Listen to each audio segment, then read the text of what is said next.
Hi, this is Adobe Okoye, and welcome to my platform, Nursing and Therapy. As the name implies, we talk about all aspects of life and therapy. Please relax, listen, and remember to share with your friends.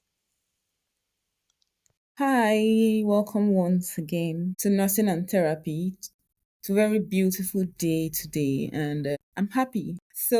I just want to talk about a topic that is very sensitive, and so many people try to avoid this particular topic because of its sensitivity. However, it's worthy to note that it needs to be discussed, and people need to know more about it because knowing more about it is beneficial to everyone, not just yourself, but everyone around you. And what is that topic? It's on depression. A lot of people shy away from depression, discussing depression. Some people don't even know that they are depressed. People go through a lot in life. I've come to realize that so many things are happening, especially as an adult. So many things happen to us, and we are affected by life and events. And it comes to be of a bad impact on us and carrying out our life activities. So that is why I thought about talking about this topic, depression, for people to know. And it's not just about yourself.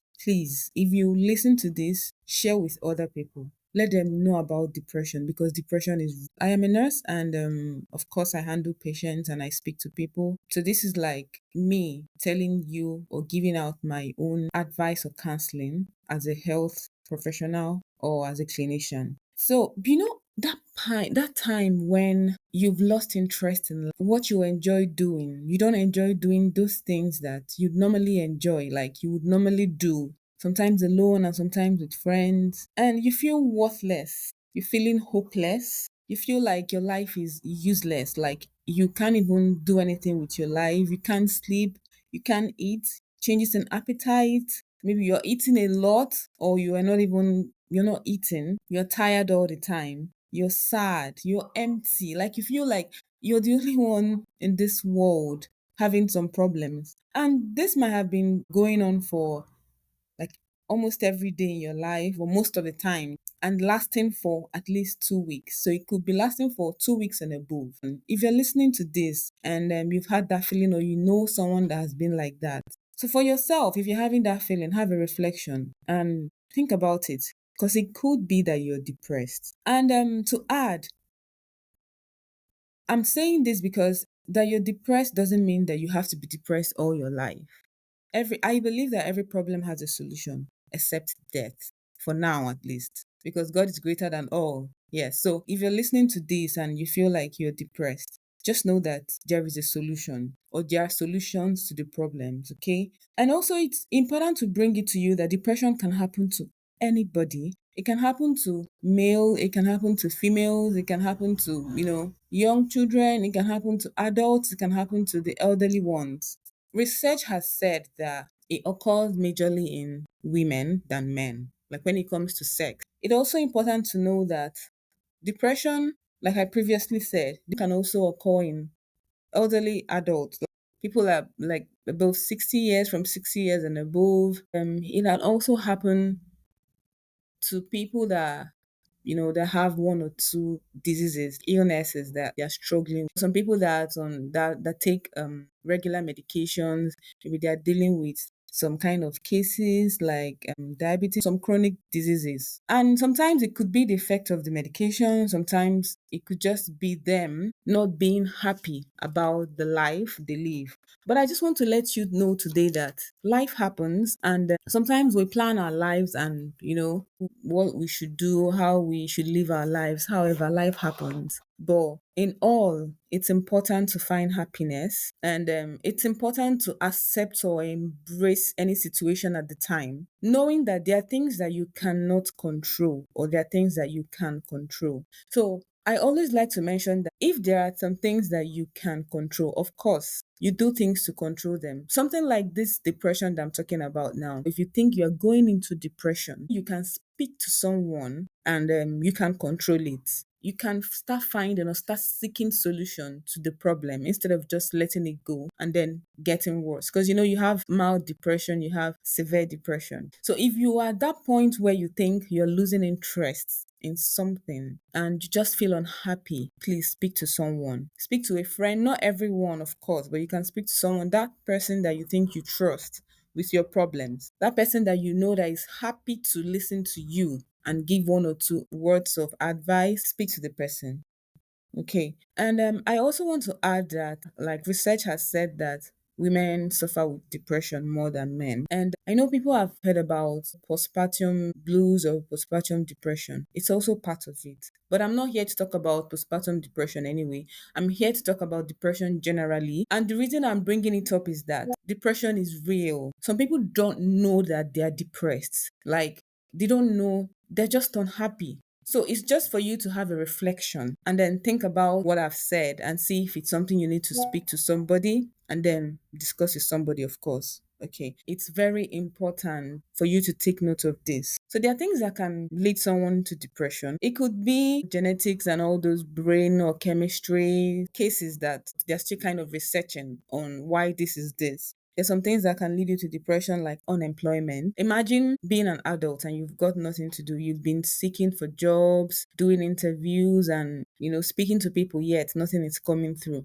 Because you ask yourself, why me? Or you've been in a job and then you are laid off or something, and then you've not been able to see something or find something else. Unemployment can predispose one to having depression. And like I said earlier, sex, male, female, both genders can suffer with depression. However, research has said that female have the higher number compared to the male. And then domestic violence, like being in a home where either the man is abusing the woman emotionally, verbally, physically, or the woman is abusing the man emotionally, like both ways, it could lead one to depression. Then having some stressful events, maybe in the course of your life, so many things have just not been going well, and it's just like comes one after the other. It makes you hopeless, like you just want to give up. And then, like I also mentioned, some medical conditions, some chronic medical conditions. People suffer with so many things and they're not happy with it, of course, because you're a human being. If you wake up in the morning and you're able to go out, no medication, you're healthy, you're lucky, and you should be grateful for it. You should thank God for that kind of life, because some people don't go a day, they don't live their life daily without taking medication. And every medication, or most medications, has its own side effects.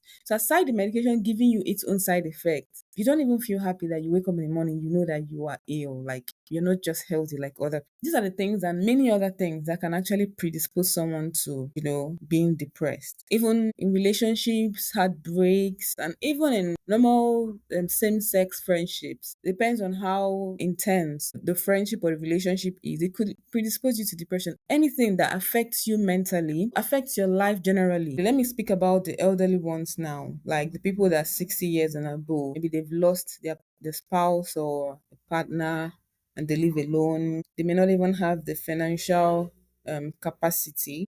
Some of them may have like functional impairment, maybe amputated, like they could be blind, and they don't have anyone taking care of them. Some people that are divorced. So these are things that could make someone actually be depressed.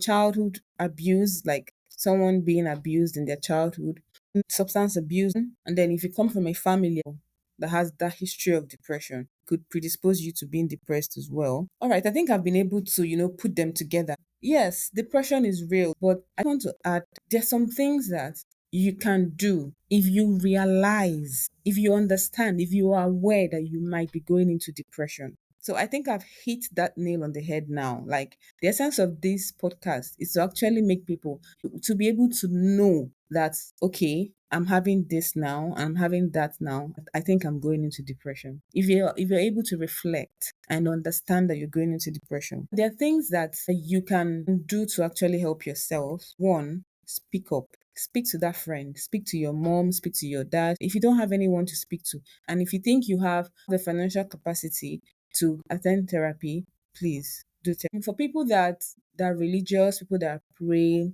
hold on to that your religious belief. Like, if you think that, okay, so if it's going to help you, like If it's going to actually help you to feel better, hold on to it. Do things for yourself. But most importantly, speak up. Go out, try to be socially connected. What do I mean? Like speaking to people, saying hello to your friends. There's no harm in trying out something that you've never done before. Go to the gym instead of just sitting in the home. But this will only depend on you being aware that this is happening to you. So for the elderly ones that, they are kind of limited in what they can do, I said kind of limited. So it depends on the situation. And if you know you have an elderly one like that, like I said, people from 60 years and above, or people that you know that have some kind of chronic diseases, you can visit them. If you know, we're listening to this podcast and you know you have someone like that at home, or you know you have someone that is alone in the house, always try to reach out. Try to let them know that you are there, that you are involved in their affairs. If you can support financially, you support financially. And if they are able to, go out and do things themselves, you let them do things themselves. Parents, grandmothers, or your grandfathers, if you listen to them talk, they are tired, they are frail, but they just don't want to sit inside. You still see them, they want to go to the farm, they want to wash their clothes. They want to feel like how they used to feel previously when they were stronger. If you can, and if you think that it's not something they can't do, allow them do it. Allow them gain that independence. Let them do those things that they think you think they cannot do because you think they are old. Let them know, like involve them, teach them so that they won't go into that kind of like depression. Be there for them. And then in turn, hopefully, they'll be able to, express themselves, be kind of open instead of locking up them. The reason I'm saying all this is because depression can lead someone to being suicidal. And it's just unfortunate that a lot of people are depressed, but they don't even know that they are depressed. Okay, so today, while listening to this, reflect on your own life and see if you've got some concerns, and then think about speaking to someone. Also, please share. Tell people about this. Give that listening ear to someone because the person might be going through a lot and you don't even know that the person is going through a lot. You might be thinking that everything is okay or all right to the person. Share this podcast and let the person, listen to it as well. Or you teach the person, tell the person, then people in some kind of situations which I've mentioned earlier, try to help them in that situation. Be there for them. What's humanity about? We should be there for each other, be there for one another, help out as much as you can. Kindness, which can never be overemphasized. This is a personal belief for me anyway. Okay, so I've come to the end of this podcast and I'm so glad I've let this out. And I'm hoping people listen to it and I'm hoping you share with your loved ones. So please and please and please, everyone should just take care of themselves. And thank you very much for listening to my subscribers and followers. I can see you all. Thank you so much for being there for me. And I'll always come through. It might take time, but I'll always come through. So my name is Adobe Okoya. You already know. And I'm a nurse. You can leave a message or my email address is zenythealth@gmail.com. It's going to be in the description below in case you have any question, in case you have any topic you want us to talk about. Then I won't forget, this was inspired by a friend, IJ. Thank you very much for this inspiration. Yes, you've been pushing me. Thank you very much. I know you will listen to this and I appreciate. Thank you for all you do. All right, guys. Thank you. Take care and have a wonderful day. Have a wonderful life. Don't forget, no matter what, whatever you can control, please try and manage it. But then what you cannot control, don't have to kill yourself over it. Thank you. Take care. Bye. See you next time.